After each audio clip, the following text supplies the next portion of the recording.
Halo, खुलुमबाय रायजोफोर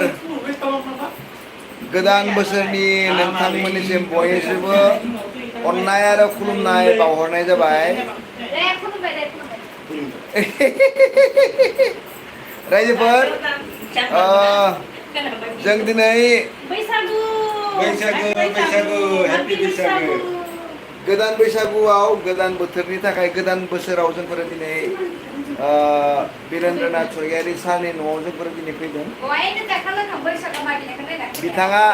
बिथाङा दिनै जोंफोरखौ इनभाइट खालामदोंमोन थ' जोंफोरो जाखांबाय लोंखांबाय बयबो एकदम उदुदि इन्जय खालामखांबाय थ' सारजों मेदामजोंनो जोंहा मा खोन्थिनि नै सार बैसागोनि फंनैसो खुलुमबाय रायजोफोर बैसागो जा बोंबाय बैसागो बोंबायनि बर'फोर जोंबाय रायजोफोर ज'नो जिरायलायनानै बैसागो फालिदों बयबो खुसि जादों बिहामजो दङ बिबोनां दङ फंबाय दङ बिदा दङ फिसाला बायदि आरो एखे आरो गासिबो जों एखे बयबो ज' जालायनानै फालियो जोंहा नै इयाव एकदम मेम दङ बेनिफ्राय सोरखो मा लिंलायनो नै बिथिं इखौ बाजै लिङो बेनिफ्राय बे आंनि गोसोथोनाय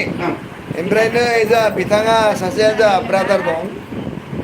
देबानन्द मुम्बाइ बड' ससाइटिनि सासे एक्टिभ मेम्बार आरो समाज सिबियारि दिनै खमसे खम 10 बोसोरनिफ्राय बिथाङा मुम्बाइआव समाज सिबियारि खामानिखौ मावगासिनो दङ ना रायजोफोर थ'